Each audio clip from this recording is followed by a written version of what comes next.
Welcome, one and all, back to the Hurdle Podcast. You got Logan. I'm trying to remember got Bailey. How we doing? Hey, we're doing the damn thing. Let's put it that way. So we know it's getting out a little later than we wanted, but we kind of wanted to digest everything that happened with the NFL draft. So that's why this one's coming out a little bit later.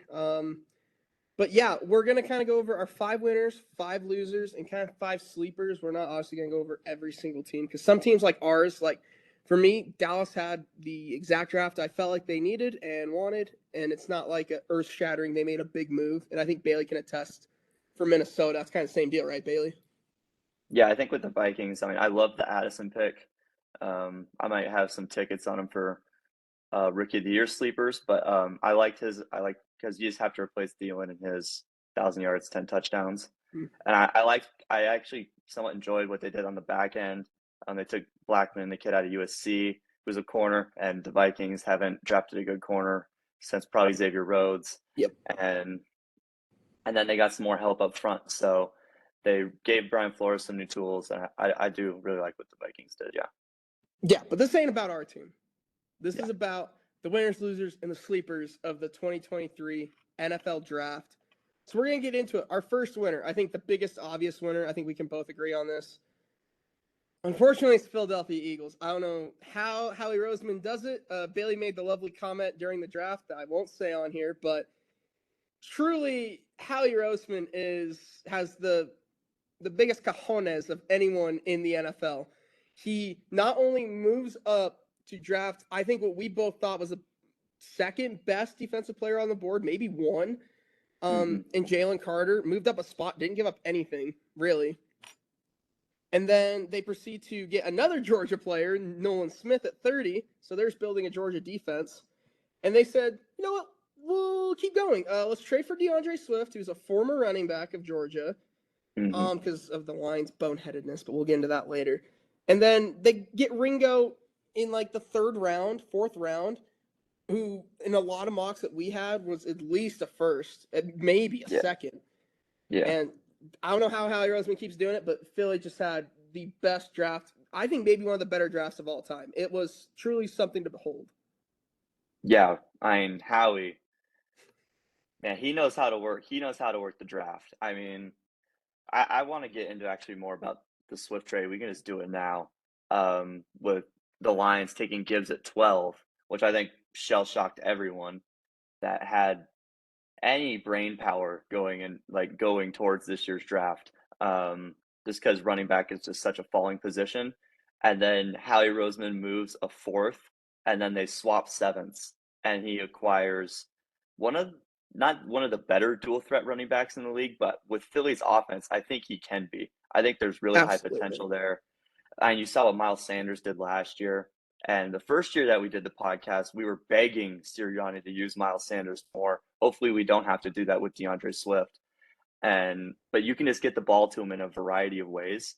And he takes advantage of Detroit's lackluster strategy, I think you could say. And he capitalizes heavy because they lose Miles Sanders to Carolina. And I believe Carolina, right? And now you just bring in a guy who's arguably better. Huge W there. And then, Jalen Carter at 9 I was shocked Seattle didn't take him at 5. I still liked Seattle's draft as a whole. I thought Witherspoon was a great pick at 5. I thought they were going to just, I think we both thought they were just going to address corner at 20. But apparently, like, the visits with Jalen Carter didn't go too hot. None of the teams were really eyeing him. And Philly, again, as the top prospect falling down the board, they go out and get him. I thought that was an awesome pick. Same thing with Nolan Smith. We were expecting, there was rumors of Nolan Smith in the top 12. They get him at 30. And they didn't even have to trade up to get him too, which is pretty remarkable. And the Philadelphia Bulldogs are looking pretty good coming into next year. Hey, and they got that dog in them, okay? Nick Sirianni's been saying they have that dog in them. Now they have them dogs on the defense and a little bit on the offense now. That front 7 is scary. Just how many weapons they have. Like, me and Nick, okay, we couldn't live stream because, no offense to Nick, he had really bad Wi-Fi. And if we tried to live stream, our video of, watching us actually watching the draft on the TV would have looked like a potato. So Mhm. we aired on not doing that, but me and Nick, the second he didn't go 8 and saw Philly trade up, we go, well, our teams can't run the ball now. Like, I Yeah. don't know what team is going to run on Philly's defense. They weren't able to do it last year, and they go, let's add Nolan Smith to help with the pass rush that didn't need help, led the league in sacks, hmm and Jalen Carter, who's a perfect run stuffer. Like at this point, they have no need for Fletcher Cox almost, and that's kind of ridiculous. That's insane. Well, that's the awesome thing also about what they did because Fletcher's getting up there in age. Brandon Graham thought about retiring at the end of this year, and they've already addressed those worries with 2 all-star first-round picks. So once they retire, which might be in a year or two, which will most likely be in a year or two, they've already got the guys to go in and fill those positions and just have a seamless transition from a multiple-time All-Pro and Fletcher Cox straight to Jalen Carter and a very, very good defensive end, I believe also multiple-time All-Pro, in Brandon Graham, and then you just move to Nolan Smith there at that position. And then this year, it's just going to be an overload of defensive weapons. You could see them in some like 5 defensive lineman sets, which would be pretty insane, just with like 3 tackles and then Smith. And I believe they brought Hassan Reddick back on the edges. And yeah, they're just going to be insane on the front 7. It's going to be stupid. It's gonna be so fun twice a year to play Philly.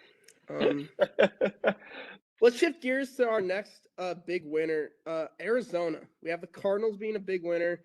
I think we both agreed they got a lot of assets from moving back from 3, and then I Yeah. believe they moved back. They moved back up for not really that much, Mhm. and It was a they third, get I think. yeah, I think it was maybe a third, maybe a fourth, something like that. Yeah. And they get their franchise left tackle in Paris Johnson Jr. I think we liked his fit to Arizona. We didn't see it at 6, obviously. We had it at 12 with them trading back Mhm. with Tennessee in our final mock. But I think we liked the fit. And then plus they got BJ Ojolari in the second round with another trade that they did with Tennessee for Tennessee to go up and acquire the services of Will Levis. So Arizona got a ton of picks out of this and still got premier talent at positions of need. Yeah, I think they worked the Houston trade to perfection, actually.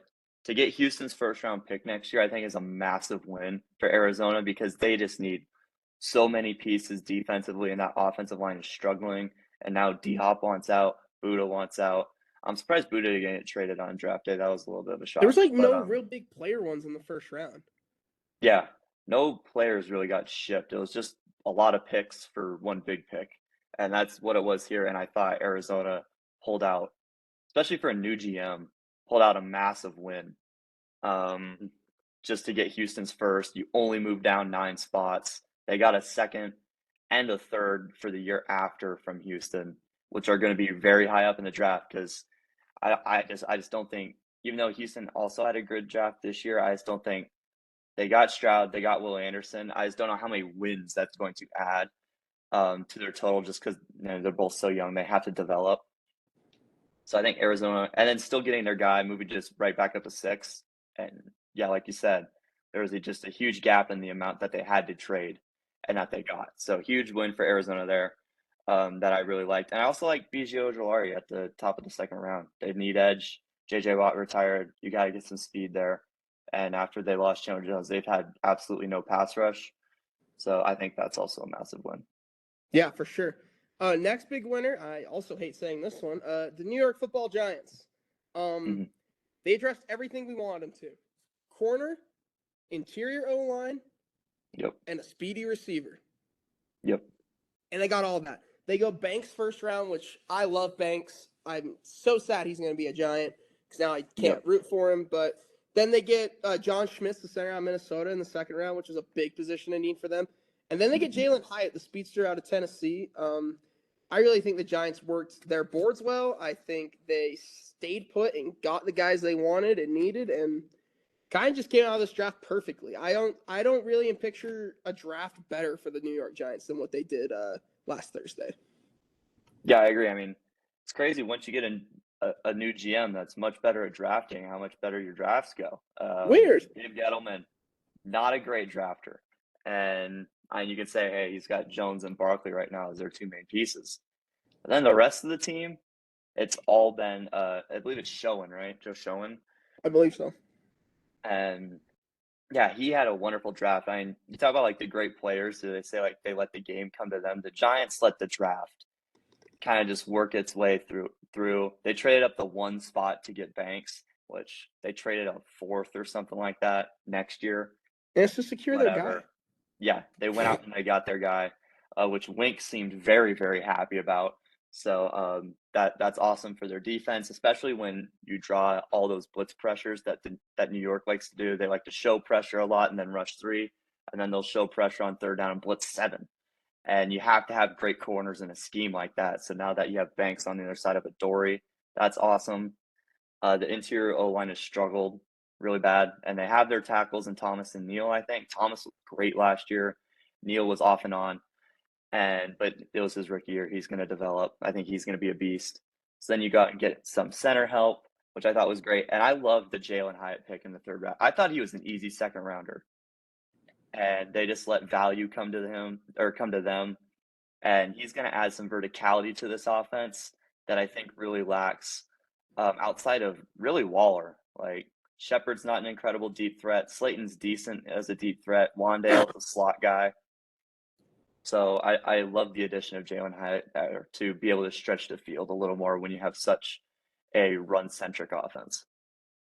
Yeah, absolutely. And now those were the 3 that we kind of agreed on. But then we added these other 2, and it's kind of individual ones. So I'll let Bailey go first with one of his individual who won the draft, a winner from the draft. Yeah, so my personal big winner, because we had the 3. I think we felt like there was more, though, so we wanted to cover them. My big one was Pittsburgh. I loved the move to go get Broderick Jones at 14. I thought that was awesome. And I also thought it was great for New England, because then the Jets don't get him a premier tackle to block for Aaron Rodgers. So then they trade down, and they still ended up getting their guy in Christian Gonzalez, who they were going to take. But then Pittsburgh also fills a need. So win-win for both New England and the Steelers. Kind of an L for the Jets there. And then I love Joey Porter Jr. at 32. I thought they were going to end up taking him at, what did they have, 16 or 17? 17. And I thought they were going to end up getting there. And then for him to fall all the way down to the top of the 2nd round, and you still bring in your guy that we all thought the Steelers were eyeing, just at a much higher pick. So, and another positional need. So, yeah, I thought the Steelers really won. And then the Darnell Washington pick, too, I thought was awesome as a versatile tight end that can come in as almost like a 6'0 lineman. He's like 6'7", 260. So I think also that pick to add some more versatility to that honestly really stale Matt Canada offense, I think should be very interesting. Exactly. And now they can run 2 tight end sets and let Najee cook, because that was kind of what was missing last year. Najee wasn't really cooking. And I think if you let Washington develop, him and Pat Freiermuth could be like a Goddard, Kelsey, or not Kelsey, excuse me. Hurts. Goddard, Hurts. Hurts. Yeah, Hurts, that's what I meant. Combo like Philly had. And that helped them get to a Super Bowl a couple of years ago. So I think that was a great pick by them. I think 3rd round, right? They got him 3rd round. Yeah, 3rd round. And another thing real quick, when Washington is in motion, I think Pittsburgh's run offense is going to be much more efficient this year, because you just see Najee run. He just can't find any gaps because there aren't any. And when you get those crack blocks with Darnell Washington in there at that size, I think we're going to see a lot of run lanes run open, which is something Tomlin has wanted for the past couple of years, really since ever since Le'Veon Bell was there, and then they just haven't had it. So I think this is just a great draft by Pittsburgh. All right, so then my winner, Bailey kind of alluded to it earlier. I think Houston came out huge in this draft. I get it. They give up their 1st round pick. That could be a very high pick, no doubt. Was the rest of their draft spectacular? Not really. When you can go out and get the 2 best players in the class and pretty much only give up your first next year and like what, a 2nd, 3rd kind of deal? Yeah. Like, I don't see why you don't do that. Plus, I think they have Cleveland's 1st next year still from the Deshaun Watson Yes, trade. they do. They have they still have a 1st. 4. Yeah. Exactly. So they still have a 1st round pick. It may not be theirs, but it's gonna be Cleveland's, and who knows what Cleveland's gonna look like. But I just think going out, swinging for the fences, getting the 2 best players in the class, And you really don't shoot yourself in the foot because you're still going to have a first-round pick next year, hopefully. I mean, they could trade it. Who knows? And they fill their two positions that, like, you have to start, like, filling to start building a team around. Quarterback and your dominant pass rusher. And they did that. So I think Houston came out fantastically. It seems like a lot, but I think they did everything that they needed to do. Yeah, good. I think you brought up a great point with the Cleveland picks because now they get to use those as additional assets where it's like, hey, our picks they don't matter as much to us because we have these Cleveland picks coming in. Like you said, like especially the struggles of Deshaun Watson last year. Who knows what Cleveland's going to do? They could be 11-6. They could be 6-11. So yeah, I really liked your point there on that. And yeah, to bring in a franchise quarterback in Stroud, who's a versatile playmaker, and then just a dominant edge, two things you have to build your team around, two cornerstone pieces for both your offense and your defense. Yeah, I agree. Great draft. All righty, so we're talking all positive. We got to get into some losers. So that's what draft season's all about. Who blew their opportunity? And the biggest glaring one, I think, concise across the board.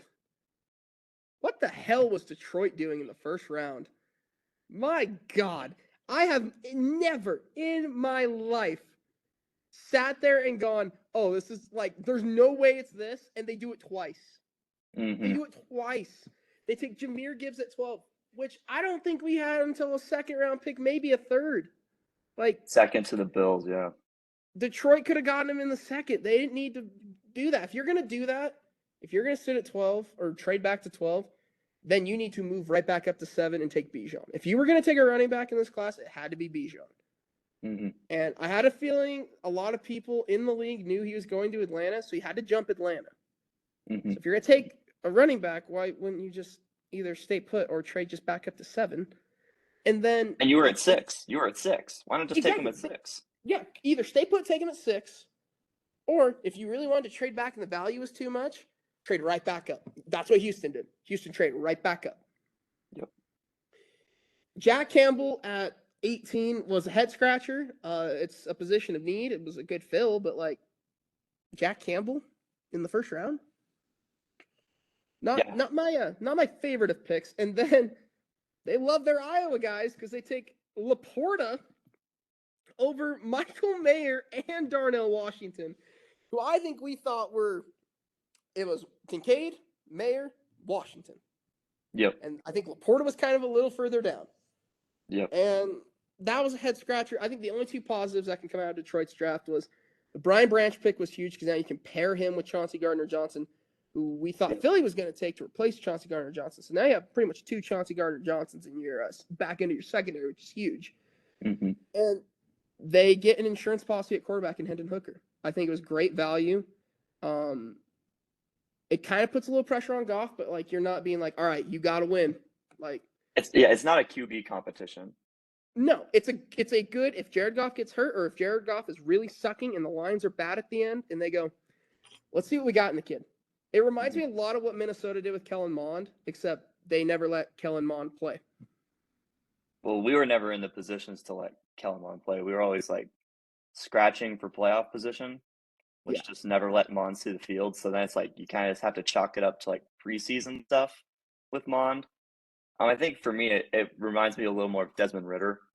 That's the fact that it's like we're going to bring in Mariota. We're going to see if we can win some games with him. We're going to just see what happens. But if everything goes to crap, we're going to bring you in. We're going to see what you got for 6 games. We're just going to ride you out. And with our new weapons, our new styled offense, all that. So I think it was more Desmond Ritter for me. I also like the Hooker pick. I love the Branch pick.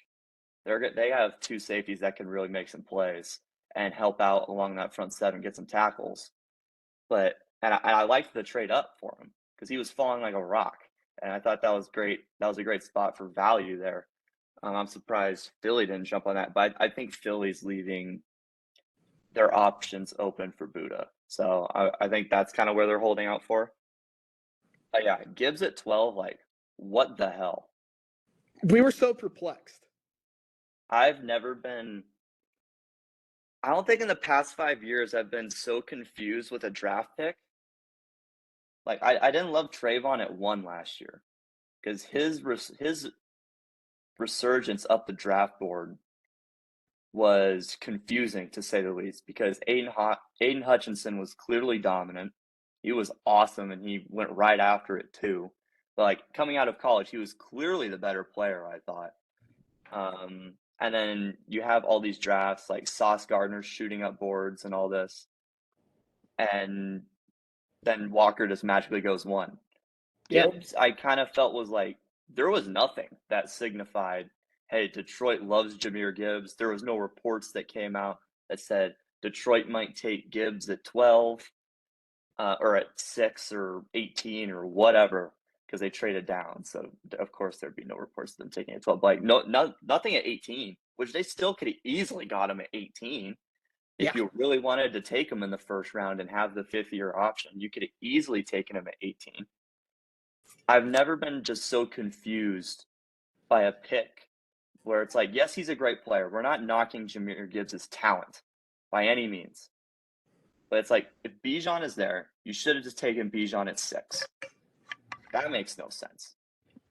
Then you trade down, you get some value, cool, whatever. You take him at 12. That also makes no sense, though, because running back is just it's a devalued position. It's one of the least valuable positions in the NFL right now. And we're seeing, ever since the Le'Veon Bell fiasco happened, every franchise is still trying to feel it out, how to work all these situations in the correct way. You see the Giants are doing it with Saquon Barkley right now as we speak. So, and the Vikings with Dalvin Cook, we can't pay him because what if he gets hurt? Then the contract just goes to waste. And Dallas was Zeke. Dallas with Zeke. Yeah, they cut him because they didn't want to pay him. But then also the running backs, like, we're taking all these hits and we're getting paid a third of the amount that these star wide receivers are. So there's still going to be a feeling out process with that. So I guess they just really wanted the 5th-year option on, but you can just wait so much longer than 12. And then Campbell at 18, who I think is a great player. He's a tackle machine. But to get an off the ball linebacker at 18, when clearly how you build your teams is through the edge, through corners, through great offensive lines, and a quarterback. That's how you build teams right now. It's on the edges and a quarterback and some corners. And Detroit said, F that. We want the inside linebacker and a running back. When they already also, on Gibbs real quick, they already signed David Montgomery to $6 million a year for 3 years. You're already paying a guy there. Yeah. Yeah, that's why they traded Swift, because they didn't want to pay him. So, yeah, those two were just like, what the hell is going on? They're the 2 most confusing picks I've seen probably in the last 5 to 10 years. Besides, whatever New England does in the first round. But they always do it towards the back end. It's like pick 22. They take Cole Strange or whatever, a guard out of some college no one's ever heard of. But here it's like right in your face. They're like forcing you to think about how bad this pick is. And there's just so much value that they could have gotten out of it. They could have traded all the way down to the 2nd round, still drafted Gibbs. They could have traded all the way down to the 2nd round and still drafted Campbell.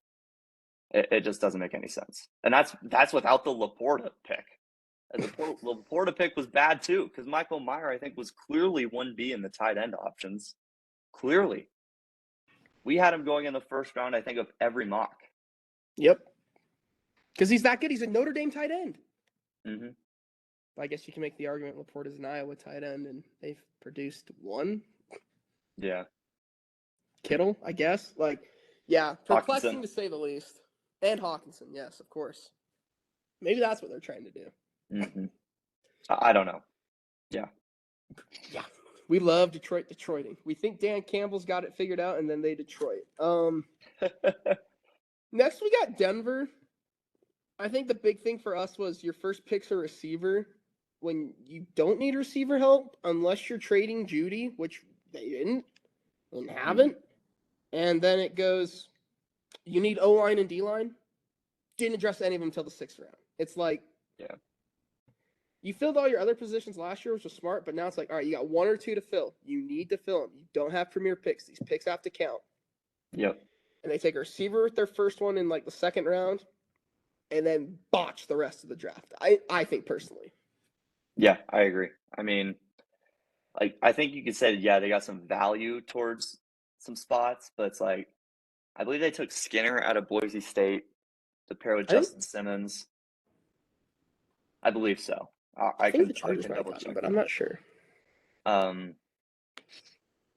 But I believe they took Skinner, so I'm going to talk about him. And so they get him to pair with Justin Simmons, which is fine. They don't really have a second safety. But yeah, like you said, like you lose Draymond Jones, who was big for you. You bring back Zach Allen, who was great for you last year, which is fine. But you still need an edge. They have no pass rush. They can stop the run, but they got no pass rush. And when you don't have a pass rush in the same division with Mahomes and Herbert, you're going to lose a lot of games, a lot of them. So I don't like that. And the Marvin Mims Jr. stuff was like, I think he's a great player. Oklahoma wide receivers seem to be pretty consistent with their output,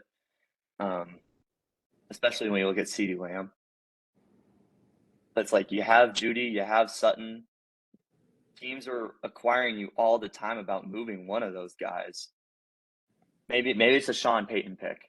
I think that's the only way I can justify it is Sean Payton's like, hey, we need a third weapon. Because you look at those Saints teams, it was Sean Payton.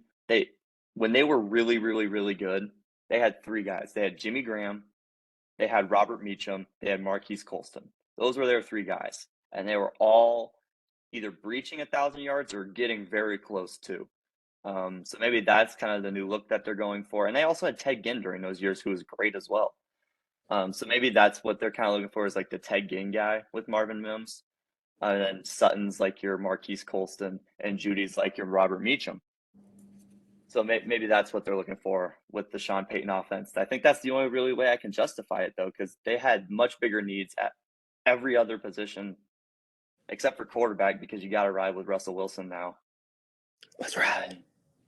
Yeah, I just don't really understand kind of the thought process that we're going through there. Hey, maybe Sean Payton maybe knows something we don't. I'm not going to – Sean Payton knows his stuff. But yeah. I definitely still think they are a loser in this draft. Moving on, we're staying in that division. We're going Chargers, and I think we both can agree we did not like the Quentin Johnston pick. I think he has bust written all over him kind of a deal.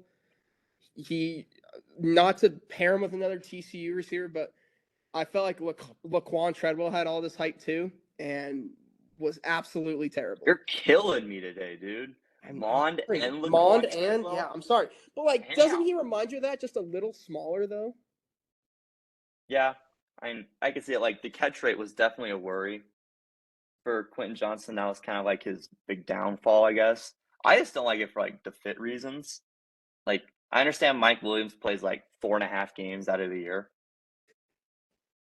and Quentin Johnston brings size and physicality to your offense, which really shined at TCU.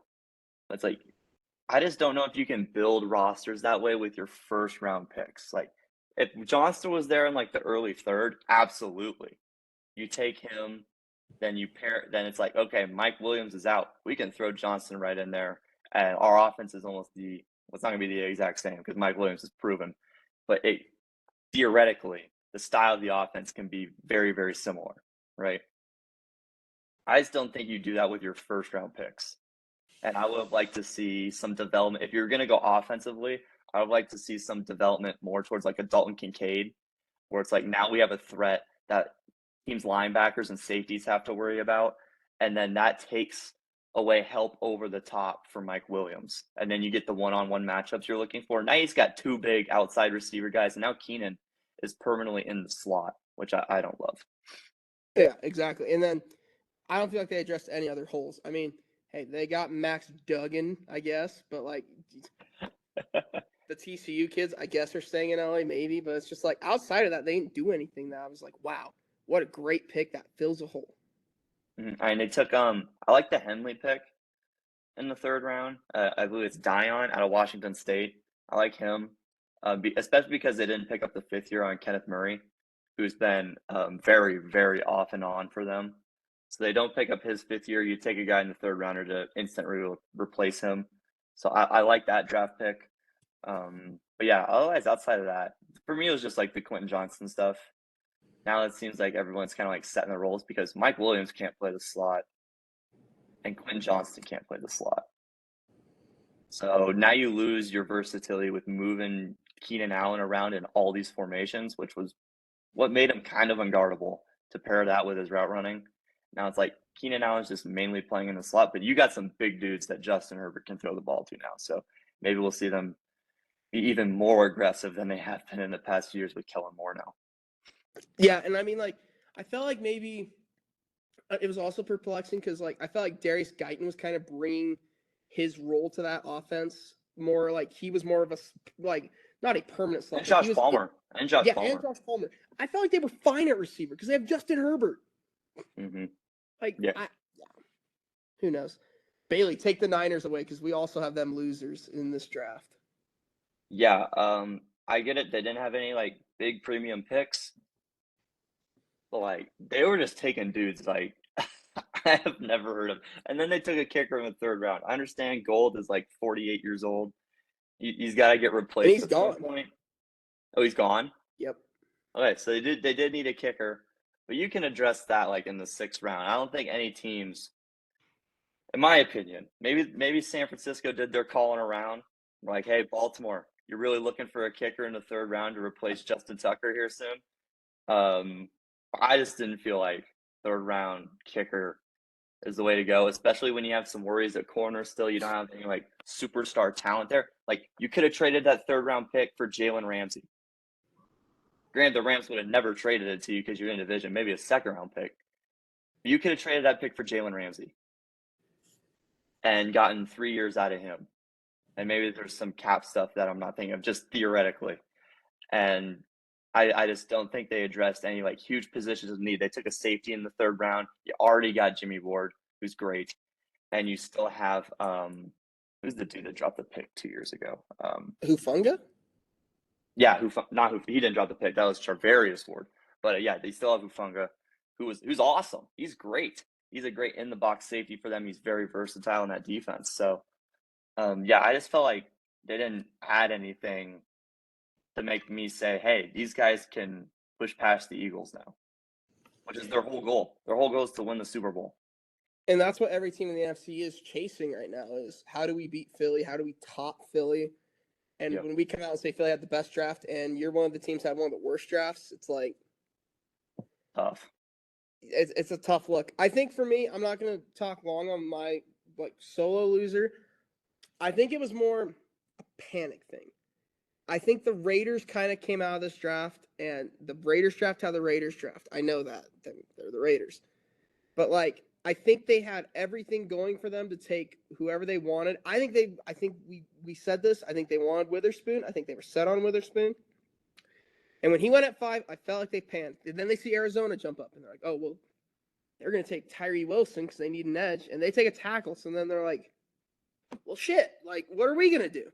And I feel like they maybe called a couple teams. No one wanted to trade up, so they go BPA, which is again what the Raiders need. I just felt like it seemed like they panicked. I think we all agreed when watching the draft that was gonna be the pick, but I think if the draft would have went more their way, they would have gotten a guy like Witherspoon, which I think is what they wanted, and not, I guess, settled for Tyree Wilson, who we like, but he's another one of those guys that I could see being a bust, and it's like you take that risk with that reward just of his freakish athleticism. But yeah, I don't know. I don't think it's like a huge like, oh, they were terrible, but it's just like I think the Raiders could have done better. Yeah, I think for like, especially from Vegas's perspective with me normally, they're very aggressive during the draft. They like to take guys that are like, hey, these guys are athletic freaks and we are just going to try to develop these guys ourselves. And I feel like they kind of backed off that. And they took Tyree Wilson, yes, but Jalen Carter was sitting right there for them. And with the off the field issues, they've been getting exposed for that recently. So then they back up Jalen Carter, who has the potential to be the best defensive player in this draft. And then they take another edge on top of Chandler Jones, who is getting up there in age. So I think that's fine. But then also Max Crosby is there too as their edge. So I feel like they were much more passive in this draft than they normally are. I feel like in that spot, they would either trade it up to take Anthony Richardson and force like the Colts to take Levis or something like that, like move from 7 to 3 and beat Houston to the punch and take just like the big athletic guy, or do something very Vegas like. And I didn't feel like that ever happened. I did like the Meyer pick in the second round though, after having to move away from Waller. I did like him in the second round, especially right after the Laporta pick. It made the Raiders look like geniuses. Yeah, exactly. I just, again, outside of that, I was just like, what did they do to improve? They kind of filled one spot that they needed to when they needed like 7 or 8 spots, really, in a sense. Mm-hmm. All right, let's go to some sleepers. So these were like, they had a quietly good draft, but they just didn't quite make our top 5 for winners. We're going to start with Cincinnati. I think they were one of those other teams, they filled every hole that they had. They get DJ Turner out of Michigan, right? He's the corner out of Michigan. Yep. Do you need secondary help? Because you still have Eli Apple. Enough said. You replace Jesse Bates with Jordan Battle, who was the safety out of also Bama? Bama.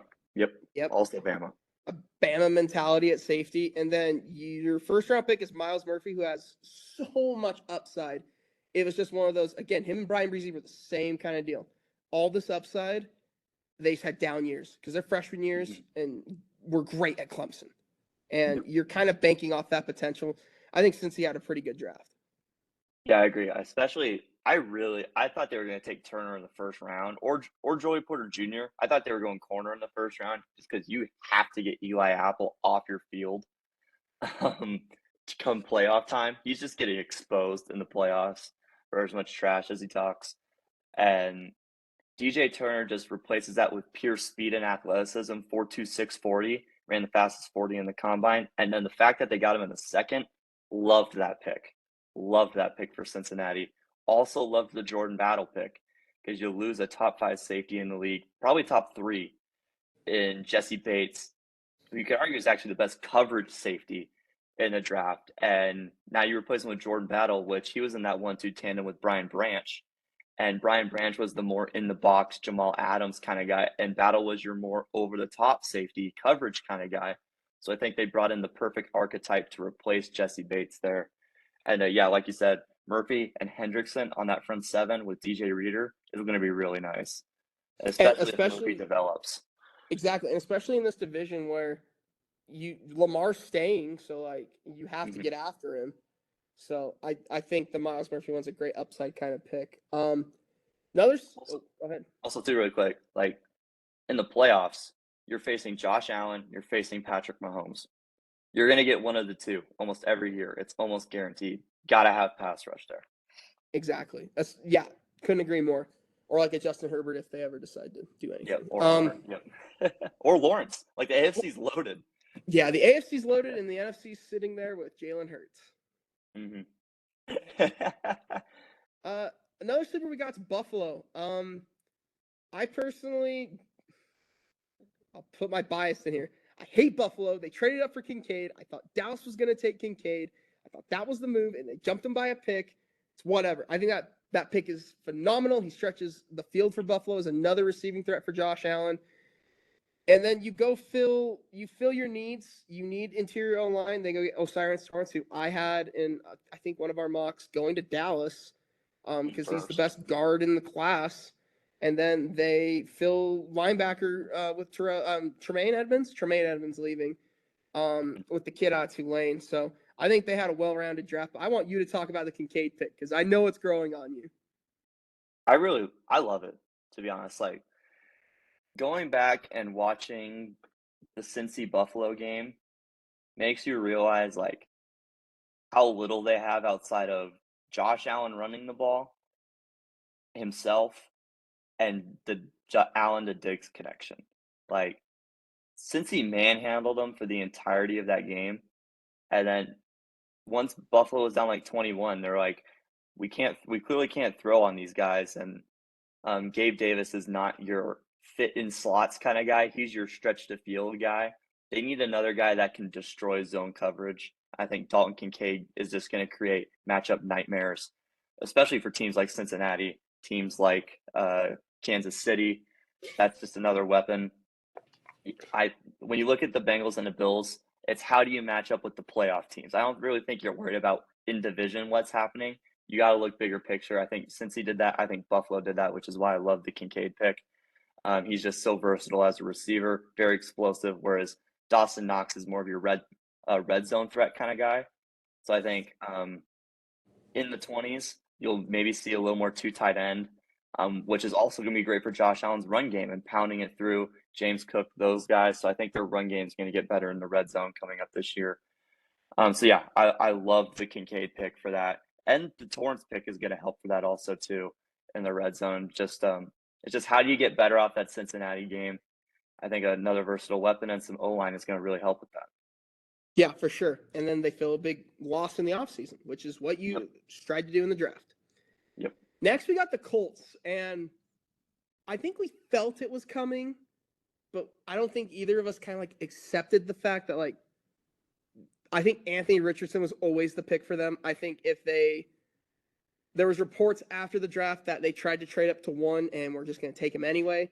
So if you look at it from that perspective, you get your guy at 4 that you would have traded up for, and I think they have the potential with the back end of this draft to be like Seattle from last year.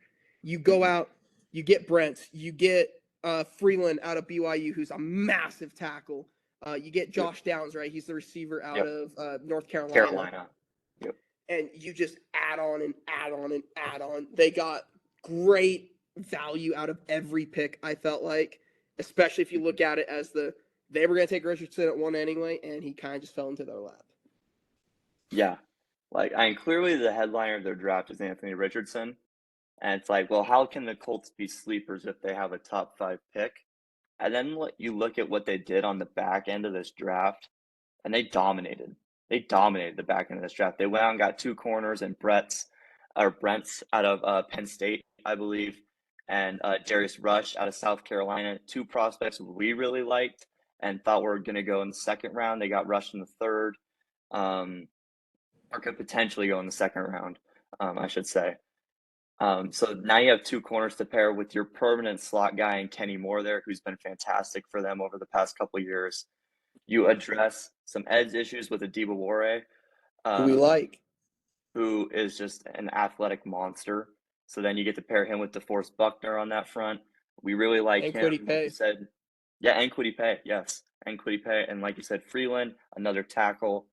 Now if Braden Smith goes down, they've been missing a left tackle position since Anthony Costanzo retired. So now you get to fill that hole with 6'8" Blake Freeland. He's just a giant. And like you said, Josh Downs, you lose Paris Campbell, who's your big slot guy last year, and Matt Ryan had a heyday with him. So now you just get a new slot guy with Josh Downs. You can rotate Pittman in and out of the slot because he's really effective there too. And now you have some versatile weapons that Anthony Richardson can throw the ball to, and you still have the run game with Jonathan Taylor. I think the Colts were trending up massively with the back end of this draft, which of course AR is the big headliner, but with the back end, I think Indianapolis really put some work in and did their research, and they dominated. Exactly. And if these picks pan out, they could be chasing Jacksonville for the division, I think. I just think they hit it out of the park late, and they clearly get their guy at the helm. They finally go young and get their quarterback. So now our 2 individual sleepers. I'll let Bailey go first with his. I had Baltimore here. I just really like what Baltimore did. They bring in Zay Flowers, which after Johnston and JSN went at 20 and 21, I think Zay Flowers was actually kind of always their guy. I think they just kind of knew JSN was a little out of reach. I think if JSN would have fallen, JSN was the pick. But Zay Flowers was their target guy in the first round. They went out, they get their guy there. And please Lamar. Yeah, please Lamar. And he's quick, he's versatile, really agile, great route runner. And Baltimore needs guys that can just get open. Like when you have a run game that's that good, a lot of teams are gonna have to play man against you when they're pressing all the way up in the box. And really, Mark Andrews has been the only guy for them that's just getting open on a consistent basis. Now you have OBJ. Now you have Rashad Bateman coming into his own. I believe his third year, right? Or did they take him last year? I think third year because he was hurt his rookie year and he played a lot last Yeah. year.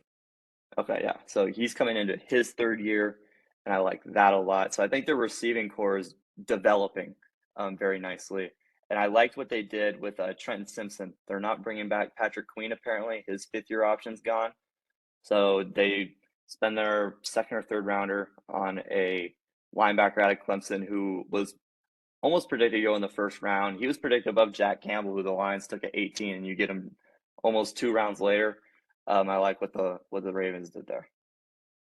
Yeah, absolutely. So then I think my sleeper was it was kind of tough for me, but I think at the end of the day, I think Atlanta had a good draft. I think it was a good draft. Again, kind of mentioned earlier, they took Bijan really high, but when you look at it, we were kind of like, I think Bijan's the pick. It's just we thought they'd trade down to obviously do it. They get the stud, I think it's Burgesson out of Syracuse. Bergeron. Bergeron. Yeah. Dog at tackle. You got to replace, what is it? Jake Matthews on the left-hand side because he's getting older. And then they go out and they get one of my favorite guys. It's not because he's from Utah. I like Clark Phillips. He's a great slot corner. And that's kind of what they're missing to pair with A.J. Terrell, I feel like. I think they need a slot. I know Terrell has played slot, but I think if you're going to pay a guy as much as they do for A.J. Terrell, he's got to be your number one lockdown outside corner. And they get Clark Phillips in the fourth round, which is a great slot for them, and it was definitely needed. And you get to pair him with Okudah, too. They got Okudah for almost nothing, and he was really blossoming last year, I thought. He did awesome against Jefferson, I believe, week 6 last year. He was fantastic there. So he's shown he can guard top-tier talent, like you said. When you have Terrell, you want him playing shadow coverage on the best receiver, period, all game, every game. So then you just have, I think corner, they're loaded now. Like they're set. I think Clark Phillips, I agree, was a great get. I like the Bergeron pick as well, and then of course the headliner is Bijan, which everyone's going to be talking about. I'm interested to see how Bijan works in that offense because they still have Cordero there. They took Algier in the 3rd round last year, so they have him there too. There's a lot of guys there in that running back room. And Atlanta right now is known for not using the guys that they draft. Yeah. But when you take a running back at 8, I think you kind of have to use them. So we'll see what Atlanta does there. That's going to be very, very interesting. But I agree. I do really enjoy the back end of their draft on top of Bijan. Yeah, for sure. I think with Cordero, just to touch on him, I think we both like Cordero a lot, especially what he's been able to do in Atlanta. Yeah. I think they're going to have to move him back to receiver. I know that's what he got drafted as. So I think that's maybe where this pick goes because I don't think you straight out cut him because he's a great kick returner. And let's say one of those two gets hurt, he's a great running back to have. I think Cordero Patterson is in a prime position to get put back out at receiver just to have these weapons on the field to give Desmond Ridder. You have Drake London. You have Kyle Pitts. Now you got Bijan and Algier in your backfield. Why not go get the speed in Cordero Patterson and just keep putting him out on the field? I just think it makes too much sense to not have your best playmakers on the field, and I think that's the one way they can keep them all on the field at the same time. I mean, maybe Bijan plays a little bit of slot here and there like he did at Texas a couple times, but if you're spending 8 on him, he's going to be your running back. So make him your running back. Don't put him as a slot receiver. That's where maybe Cordero comes into play because I don't think you should straight up cut Cordero Patterson. I think that's a great point. I think you could see a lot more 2 running back sets from Atlanta coming up this year where you have Bijan on one side and then Cordero, you can throw him in motion a ton because his speed is such a threat. You have to address that, which is going to open up run lanes. And then you also drafted Bergeron there to help out with the run lanes. So I think, and also Cordero's just way too valuable as a special teams guy to just straight up get rid of him. Other teams would pick him up in a heartbeat just to straight up flat out be their kick returner. So I totally agree. It'll be interesting to see what Atlanta does. I think they can maybe be a dark horse if Desmond Ridder figures it out. Especially in that division. Like that division is struggling right now. Yeah, and like you can like Carolina got their quarterback. It's like outside of that, what did anyone in that division do? Yeah, yeah, couldn't agree more. But I believe that is it. That is the NFL draft. 5 winners, 5 losers, 5 sleepers. Let us know what you guys think down in the comments. Who's your winner? Who's your loser? Who's your sleeper? I actually wanted to bring up one more team, actually, that I Okay. wanted to talk about. I want to talk about Seattle. Where would you put them? If we had a 6th spot, they would have been my winner. Okay. It was between them and Pittsburgh for me. The more I've thought about the Witherspoon draft pick, I really like it. Mm-hmm. I feel like it gives off some like Richard Sherman kind of stuff for me. I clearly they didn't like Jalen Carter, otherwise they would have just took him at 5. The only issue I really had with their draft is they didn't address D tackle at all, and that was their big thing. Was their run defense was putrid last year, so that was the only thing I didn't love and why I took Pittsburgh over them.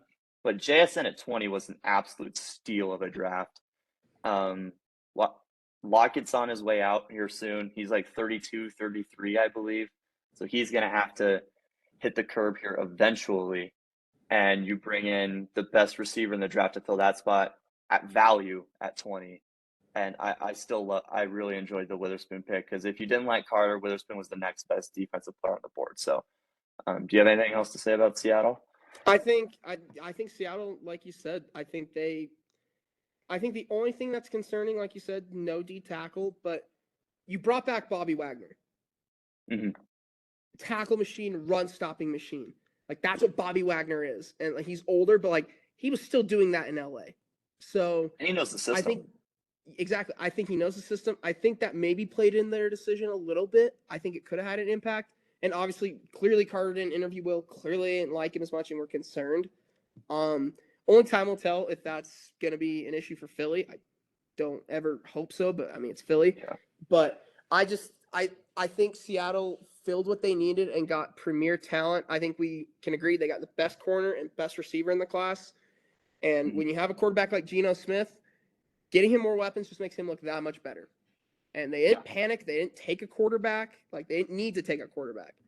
So I think Seattle's in prime position where they fill spots that needed to be filled, rather it's for the future or right now in the case of Witherspoon.